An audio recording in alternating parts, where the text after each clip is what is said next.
Hi everyone, Speedway Tag here again. I'm really excited to review this little button shy solo game called A Count of Nine Estates by Scott Czysz. Um, I've been trying to get this game for a long time. I finally got it. It arrived this week, and boy, it's a beauty. I probably played it when I first opened it and started playing. Before I knew it, I had played 20 games in a row. So let me show you. Okay, so this is for just the one player. And the theme of this game, let's read it.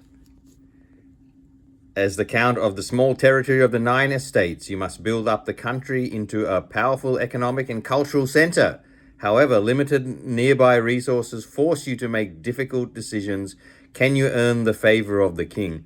Earn the favor of the king. Let me tell you, if you score the highest you can possibly get, you will be overthrowing the king and probably becoming the king yourself. Okay, so I think that's a really cool little theme anyway. So what you're doing, this game, the basic gameplay here is using resources to build buildings, and the buildings get you points. So there's two kinds of sets of buildings: the buildings that you can build from your 9-card deck, which are kind of smaller buildings into your kingdom. And then what you're really aiming for is 3 of these much bigger buildings. They're called estates. So we've got the town square, the city walls, the harbor. Okay, those are in one level. You notice all of those actually say peasant. And the next level of estates are the cathedral, the monastery, and the monument. And they have got the code of the clergy. And then you progress up to the nobility estates, which is the castle, the large castle, and the manor. You can only build 3 of these, and 1 from each category. 1 peasant building, 1 clergy building, and 1 nobility building. But I'll show you how to do that in a minute. So the basic gameplay is shuffle the deck, put it out here, and then move the first card over.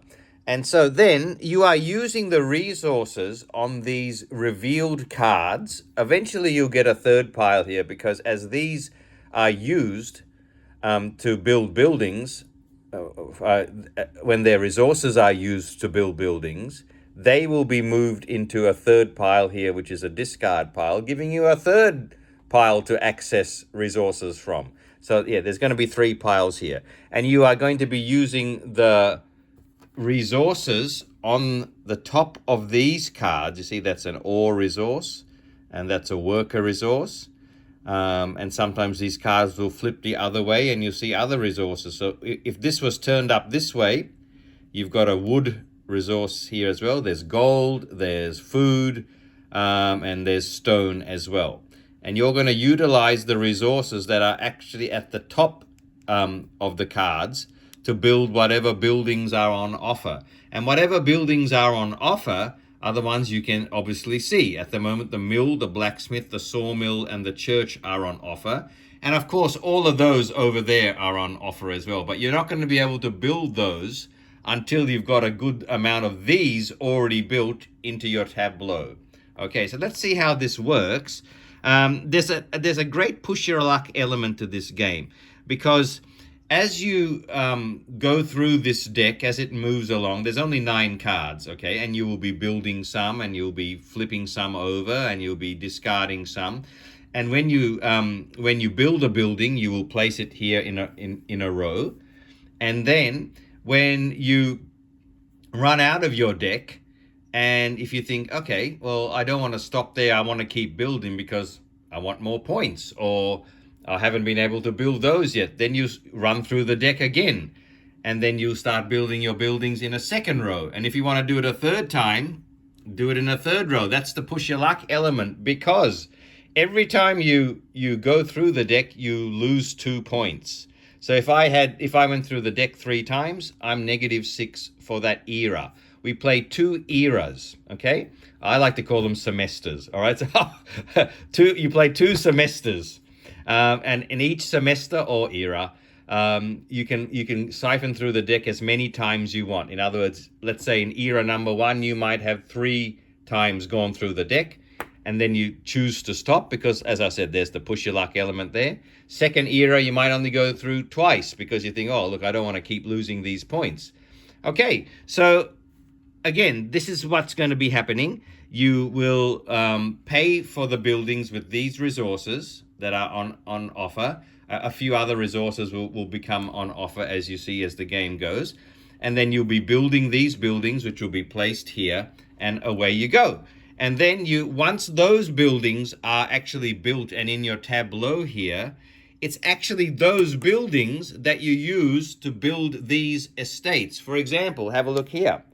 The city walls requires a worker resource, but it also requires you to have already built the blacksmith and already built the quarry. Those are buildings that are in this deck, and they need to be out in this tableau already. So if I want to start building these estates, I've got to have some buildings down already. Similarly, if I want to build a harbor, which is 6 points instead of 3. So as you can see, all of these have got victory points on them, and some a lot more than others. If I want to really push my luck and go for a big 6-pointer and build a harbor, I've got to have a available a worker resource ready, but I also must have built the market and the shipwright from here, from this deck. And those are harder buildings to build than the blacksmith and the quarry. Maybe I want to build the town square. Well, if that's the case, I need to have the blacksmith and the market already out. And the thing to remember when you build things, when you build these estates, let's say I did build the city wall. Remember I said you can only build 3, 1 in each layer. If I build a city wall, I'd take the card and move it over there. And then I would discard everything that it was in its row and everything that was in its column. So all of those would disappear and all of those would disappear. And that leaves me with those 4 buildings. So there's a fair amount of planning there where whatever you decide that you're aiming for, just take note that when you do get to build that, it is going to get rid of some other buildings in the same column and in the same row. And so, for example, I can't really plan to build the city walls and then the monastery because, as I said, as soon as I build the city walls, the monastery's gone. So maybe I plan to build the city walls and then the cathedral because that's not going to go. I love this kind of planning. I think that's an ingenious mechanism where you really, before you even start this game, you have to have a basic plan of which 3 of these you're going for. You don't have to build any of them if you don't want to, but hey, that's where the points are at, okay? You might plan on just building 2 of them. That's fine. But hey, if you're going to overthrow the king, you need 26 points. Building just 2 of these ain't going to cut it. So let's just demo this a little bit and show you and talk a little bit more about the strategy and also just demo the building. So for example, like I said, you shuffle the deck, you rotate it to. Oh, so I've actually haven't shuffled this deck properly. Yeah, this deck should be around. Let's see. Let me reshuffle this deck. Righto. So you shuffle this deck, making sure you shuffle with only the hard corners facing up, because on the back of them there are the inverted corners on the cards. That's just a rule for starting. But these cards are going to flip and turn and rotate as the game goes on. So shuffle the 9 cards with the hard corners and then slide the first one from the deck across to start the game. Okay, let's have a look how I might use these resources to build. Now remember, I've already planned, I've thought, okay, I think I will build this. I'm going to go for the city walls. I know it's only 3 points, but for now, that's what I'm going to go for. And the city walls needs a blacksmith and a quarry out in the tableau for me to be able to build it. So I've got to now start planning to get the blacksmith and the quarry on the front of these cards, on the top of these cards, so that they are available for me to build. And first of all, there's the first point of strategy. You are constantly trying to manipulate the orientation of these cards, whether they're facing up, facing the other way, because there's 4 buildings on each card, right? So if I want the stonemason at some stage, I've got to remember that I've got to get this card back into the line, but flipped up the other way. I think that's fabulous. Also, each card has got resources there and there, but this is the only resource I can use. So if eventually I want to use this wood, somehow this card has got to turn the other way, 180 degrees. So yeah, so there's your first strategy. I'm thinking, okay, how am I going to get the blacksmith and the quarry out here with the right resources so I can build them, so I can then go and build the city walls. Wonderful choices. I've sometimes sat here 10, 15 minutes just trying to make one decision. And I know that's analysis paralysis, but when I'm in the mood for that, I love it.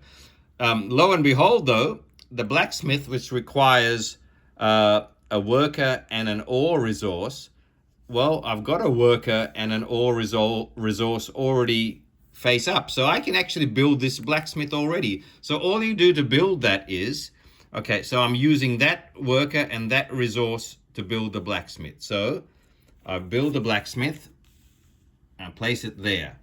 I used the blacksmith's ore, but because I built the building, the card just moves there. But I used this worker, so that has been expired, and that flips over. Notice how the card flips over and goes into the third pile that's available. Now, 2 other buildings are available to me, and I do want the stonemason at some stage, because look, on this second rung of estates, that if I build the city walls, the monastery is going to go, so I can build the cathedral or the monument next. And both of those needs a stonemason, right? And so I need to keep track of where the stonemasons are if I'm thinking ahead that far enough. Okay, the minute the middle is empty, you slide another card across. And now I've got the option to build a farm, which would take 1 food and 1 worker. A school would take a worker and a wood, lumber. The quarry, which I really needs a stone and a worker. I don't really need another blacksmith. The stonemason, look at this. The stonemason needs a worker, but it also needs the quarry to have already been built. So here's the planning. I need to build that quarry, and then if I want the stonemason, I've got to need to get this card back face up so I can and get access to this stonemason again. The demolition team just requires 2 workers, and this is a very interesting card because this allows you to undo some things that you do here. Why would you ever want to unbuild a building with the demolition team? Well, it's because when you realize, hey, I'm looking for a farm, I need to build a farm for some reason, and all the farms are out of reach for me. They're not in the deck anymore because they might be on the back of some of these buildings I've already built. See this? Because each card tells you what 2 buildings are on the back of it. And this card tells me on the back of this is the farm, which I can't get hold of now because it's sitting here. But with my demo team, I can actually demo that, demolish that card, and so that card comes back into the deck, and then I'll have access to that farm again. Very great, very important card, this demolition team. You're going to need it when you've realized you've overcommitted and you don't have the resources or the buildings that you need here in the deck. So I'm going to build this quarry next. Why can I do that? Can I do that? No, I actually can't, because the quarry needs a stone and a worker, and I've got lumber, ore, nothing, and nothing. So let's just for the sake of gameplay, let's say if that card was rotated that way, then I do have access to stone, but I don't have access to a worker. So I actually can't build that quarry yet. But let's just keep going. So if I don't want to build anything here, usually if you don't have a worker available, you're not going to be able to build anything because everything needs at least the worker resource. So I'm not going so well here. So if you don't want to do anything, and this might be a strategic move as well, you take the middle card and you flip it and it goes into the discard pile. Now, lo and behold, I've got access to a worker. And maybe I did that on purpose. Or maybe it's because I wanted access to the market. Some of these buildings, like the market and the shipwright, actually gives you victory points as well. Okay, so this is empty. This slides over. And then I'm looking to see, what can I build? Well, I can build the school because the school needs a worker and lumber, and I've got a worker and lumber. I've got a worker over here as well, but I really needed to build that quarry. I couldn't do that. So why don't I just build the school for now and get some points? Because I should talk about the scoring. At the end of the era, when you choose to stop going through these decks, each building that you've built here is worth 1 point. Each duplicate building is worth another point. Some of the buildings, as I said, have got victory points on them like this as well. And so just building a building at least gets you 1 point. So if I build this school, I am going to get 1 point at the end. And that's pretty much all the scoring. Duplicate, 1 point for the building, the shields. And yes, okay, so let's build this school. So I'm going to use this worker resource and this lumber to build the school. So I just take the school and I put it there, and I've used this lumber. I used that worker, so I'll flip that over there into the discard pile. Unfortunately, I don't have a resource now. That's really annoying. This slides over, then there's another school there. Okay, and this is interesting. With my worker resource and my gold, I can build this goldsmith if I really wanted to. Gold's really useful. It's a wild resource. You can use it for any other resource except a worker. I might use the worker here and this gold as a wild lumber to build this sawmill. So I'm going to build the sawmill and put that there. The reason why, it's not a really good move, but it's because I want to show you something. Okay, and then slide this over. See how this deck is almost done. There's only 1 card left in this deck, and I'm going to be -2 for going through it once. I've built that sawmill. And now, just by building that sawmill, now it's giving me a lumber resource. So now I don't only have to look at resources at the top of these cards. I can use the resources that some of these buildings gives me as well. If I want to use that lumber in paying for something, I just tap it like that to show that I've used it. And when I go through the deck again, that'll come back and will be available for me to use as well. And so we keep going like this. I was hoping to get the quarry. Look, I wish I could. Let's just manipulate here a little bit, okay? Let's say this was a work. Oh no, here we go. Let's say that was like that. Well, here's another quarry has come up, okay? Now, again, I just flipped them over there. You're not allowed to do that. What you're really supposed to do, as I said, was manipulate the run of the cards so that you can get them the right orientation. But here the quarry needs stone and a worker. I've got stone and a worker. I build the quarry right there. That's been used. And now I'm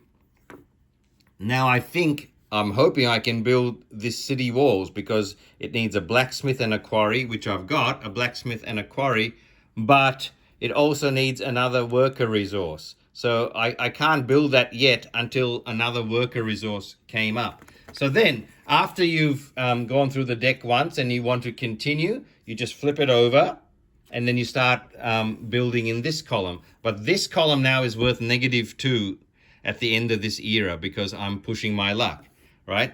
When you flip the deck over, you've got a couple of really nice options for bonuses when you do that. You can choose to reorient the deck that way.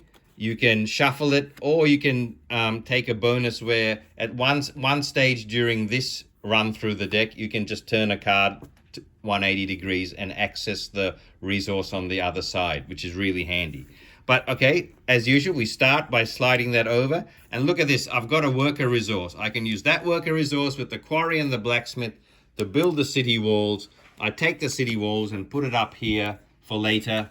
And the city walls also has got a free worker resource, which I can use once in the era. So if I ever want to use that worker resource to build buildings, I'll just tap the card, and there we go. So you can see the fantastic strategy in this game, trying to manipulate these cards to orient them so that you can access the buildings you need. You know, so often I'm saying, oh man, I want to build a stonemason, but it needs a quarry to be built, but all the quarries are gone, or they seem to be turning up on the bottom sides of the cards. How am I going to get them to the front of the cards without going through the deck too many times and getting too many negatives? That manipulation of your resources and buildings to try and access these buildings is really fun. What I should do there, once I built those city walls, remember I said the row and the column goes away. And so now you've only got access to those 4. So then I might decide to go for the cathedral or the monument based on, again, what they're asking for. Both of those need a stonemason, so I reckon I'll be hoping to build a stonemason here next. All right, let's say I just had a couple more buildings here like that, and then I decided to, no, I'm not going to go a third time through the deck. I'm going to stop there. End of the era, end of era 1. I'd score 1 point for every building I've built, 1 point for every duplicate building, the points on any victory point shields on these buildings. I don't have any at the moment. And then I'd score the victory points on the city walls that I just built. -2 for this row, -2 for that row. And then you do it all over again a second time, and then total up. And hopefully you can dethrone the king at the end. So far, the highest I've got is 18, which means, what does that mean? The king is impressed. Well, I don't just want him to be impressed. I want to be the king. All right. I've probably forgotten a few bits and pieces there. Apologies, but I hope that gives you a really good idea, not just how to play the Count of 9 Estates, but some of the really cool strategies involved in this wonderful little solo game. Thanks for watching. See ya.